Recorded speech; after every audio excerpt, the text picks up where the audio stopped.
Getting the focus back on early childhood education. Early childhood education, ECE, is crucial to the overall development of children, with impacts on their learning and even earning capabilities throughout their lifetimes. Despite the importance of ECE, little has been said about the continuance of ECE delivery during the COVID-19 school closures, reminiscent of its status quo even prior to the novel coronavirus pandemic. Those attending preschool are primarily enrolled in the nearly 14 lakh Anganwadis spread across the country, where ECE continues to suffer from low attendance and instructional time amid prioritization of other early childhood development services in the Anganwadi system. Where ECE has continued during COVID-19 preschool closures, access has reduced and the priority for ECE is low within households. In a recent study by the Vidhi Center for Legal Policy, 45% of the 650-plus households surveyed in urban Maharashtra reported that they prioritize their older child's education over ECE. A crucial factor for households to be able to prioritize ECE is active parental engagement in their child's education, especially for children in the age group of 3 to 6 years who spend a majority of their time within the household and rely greatly on parental assistance in the learning process.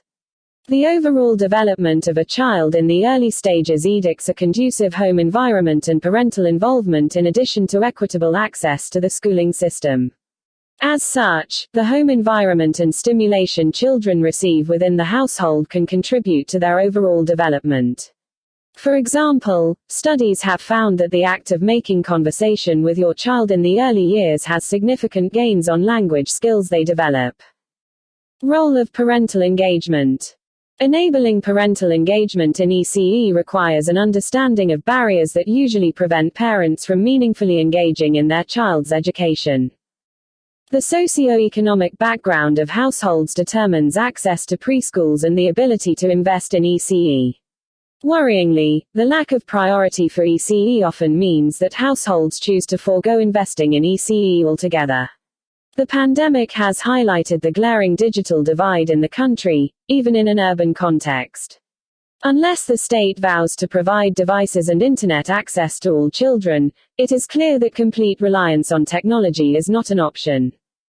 Even for those who are able to overcome the initial barrier of access, the ability to engage in ECE at home remains dependent on time and ability. Households that have limited means have little time to invest in educational activities in the home. In the study mentioned above, with low-income households engaged in ECE in urban Maharashtra during COVID-19, we find that job and income losses led to further deprioritization of education, and the need to invest in educational and digital resources for its continuance during school closures. Even among households that are able to create the time for education, many parents lack the self-efficacy to support their child's learning.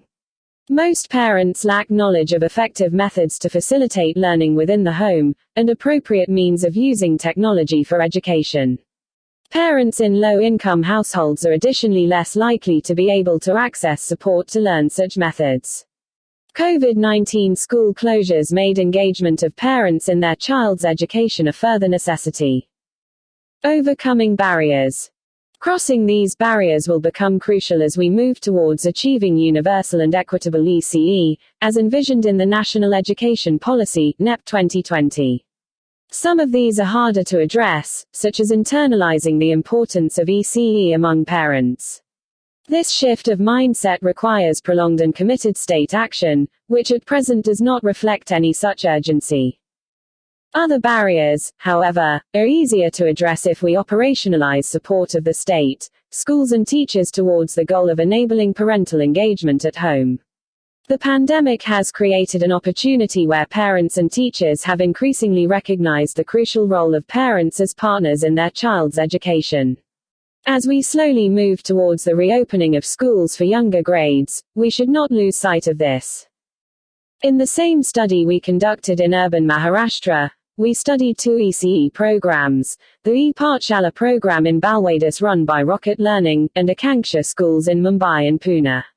For those who were able to access the programs, we found that those participating in these programs showed higher engagement levels associated with the alleviation of some of the barriers discussed above. What might have worked for ePathshala was its design to use only materials available at home for educational activities.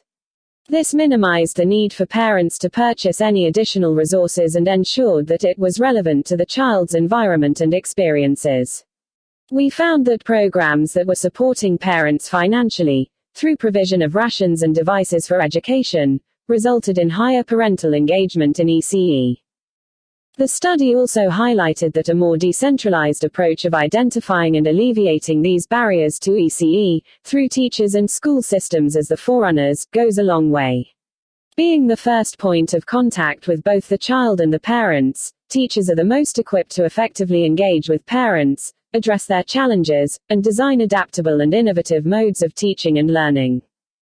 Empower households. We must leverage the present opportunity of heightened parental engagement in children's education. Efforts must be taken to empower households with time and resources so that they have the ability to prioritize ECE and are not forced to choose between their children's education. The provision of non-educational support to low-income households to alleviate income and food insecurities might be just as crucial in aiding parents to invest in education. Second, we must collect information about teachers' experiences on suitable modes of engagement with parents and children, delivery logistics, constraints of parents, etc. and on innovations they have developed to increase parental engagement during school closures. We need to ask what has been done to alleviate constraints, and how can these be operationalized to reach more households. While teachers should remain at the center of this effort, we must also make sure they are not further overburdened, by providing adequate resources and institutional support. As India created history by administering 100 crore vaccine doses against COVID-19, All India Radio salutes all the doctors, nurses, other frontline workers and all those who got vaccinated and made this possible. Even though the country has achieved this feat, we caution our listeners that the battle against COVID is not yet over. We appeal to our listeners to get fully vaccinated at the earliest and also help others get vaccinated. During the festival season, please follow these 3 simple steps. Wear a face mask, maintain 2 gaz ki duri for social distancing, focus on hand and face hygiene. For any COVID-related information and guidance, contact national helpline numbers 011-2397-8046 and 1075. And now the news. Prime Minister Narendra Modi reached Rome this morning on a 5-day visit to Italy and the United Kingdom to attend the 16th G20 Summit and the World Leaders Summit of COP26. During the first leg of his visit, Mr. Modi will participate in the G20 summit from the 30th to the 31st of this month at the invitation of Italian Prime Minister Mario Draghi. The summit will be attended by heads of state of G20 member countries, the European Union and other invited countries and international organizations. Briefing media in New Delhi, Foreign Secretary Harshvardhan Shringla said the G20 summit is centered around the theme People, Planet, Prosperity. He said it focuses on the areas of recovery from the pandemic and strengthening of global health governance, economic recovery and resilience, climate change and energy transition, and sustainable development and food security. He said the thrust of the summit will be on economic and health recovery, climate change, and sustainable development. The summit last year, hosted by Saudi Arabia, was held virtually because of the COVID-19 pandemic. The last in-person summit that the Prime Minister had attended was in Osaka in June 2019. Italy's theme for its presidency is People, Planet, Prosperity. It actually comes from the 2030 UN Agenda for Sustainable Development. There are 5 Ps here, but Italy has chosen to retain the 3 Ps as being the theme for the G20 summit. And the focus of Italy is on recovery from the pandemic and strengthening global health governance, economic recovery and resilience, climate change and energy transition, and sustainable development and food security. India fully supports the priority areas chosen by Italy. Following his Rome visit, Prime Minister Modi will leave for Glasgow to attend the World Leaders Summit of the 26th Conference of Parties COP26 to the United Nations Framework Convention on Climate Change. Our correspondent has filed this report on the visit.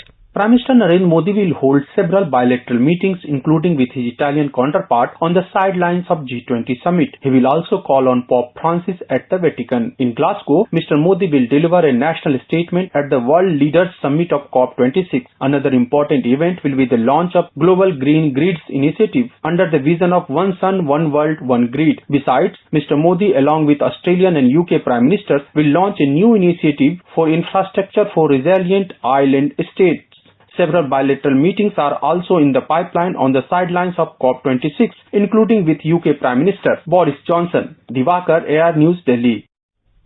In his departure statement, the Prime Minister said he will highlight the need to comprehensively address climate change issues, including equitable distribution of carbon space and importance of sustainable lifestyles for green and inclusive growth at the World Leaders Summit during COP26. Mr. Modi said the COP26 summit will also provide an opportunity to meet with all the stakeholders, including leaders of the partner countries, innovators and intergovernmental organizations, and explore the possibilities for further accelerating clean growth. Prime Minister Narendra Modi will today hold a joint meeting with President of European Council Charles Michel and President of European Commission Ursula von der Leyen. He will then depart for Piazza Gandhi and pay floral tribute at the bust of Mahatma Gandhi. In the evening, Mr. Modi will hold a meeting with Prime Minister of Italy Mario Draghi. India and 10 ASEAN countries have affirmed the importance of maintaining and promoting peace, stability, safety and security in the South China Sea and ensuring freedom of navigation and overflight. The official statement issued at the end of the 18th India-ASEAN Summit said that both sides noted the importance of promoting a rules-based order in the region, including through upholding adherence to international law, especially the United Nations Convention on the Law of the Sea. Addressing the summit, Prime Minister Modi emphasized that the unity and centrality of ASEAN has always been an important priority for India. Mr. Modi asserted that the special role of ASEAN is embedded in India's Act East policy and security and growth for all in the region, SAGAR.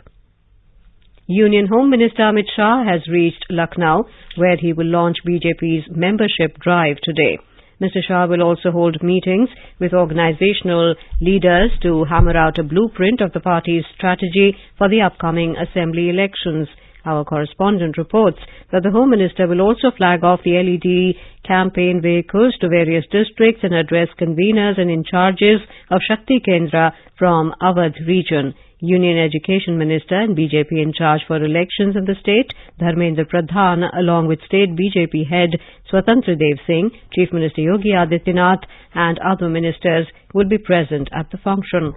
13,198 COVID patients recovered during the last 24 hours and the national recovery rate stands at 98.19%. The country reported 14,348 new cases in the last 24 hours.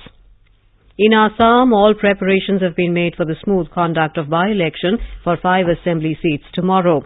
The election machinery has completed all arrangements for the conduct of the by-election in a free, fair and safe manner. A total of 31 candidates are in the fray. Nearly 8 lakh voters are eligible to exercise their franchise.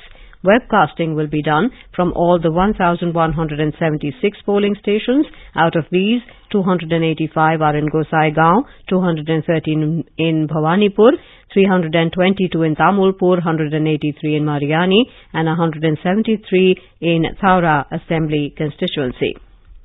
Noted actor Rajnikant has been admitted to the Kaveri Hospital in Chennai since last night. The hospital is yet to release a statement on his condition. Y.G. Mahindran, a close relative of the superstar, told the media that it was a routine health checkup and he was fine. He also said the actor will return from the hospital before the scheduled release of his new movie Annathe for Diwali. Minister of State for Information and Broadcasting Dr. L. Murugan reached Kochi Airport this morning en route to Lakshadweep. He was received by the officials of the Ministry of I&B, Fisheries, Animal Husbandry and Dairying. The minister is on a 3-day visit to Lakshadweep, where he will attend various programs and review developmental activities. On Sunday, he will participate in the National Unity Day and Azadi Ka Amrit Mahotsav program at Agatti. The Bangladesh High Court has ordered a judicial probe into the recent incidents of communal violence in 6 districts of Bangladesh, which started on the 13th of October and the last days of Durga Puja. In cricket, Bangladesh will take on the West Indies in Sharjah at 3:30 p.m., while Pakistan will play against Afghanistan in Dubai at 7:30 p.m. in the T20 World Cup. And with that,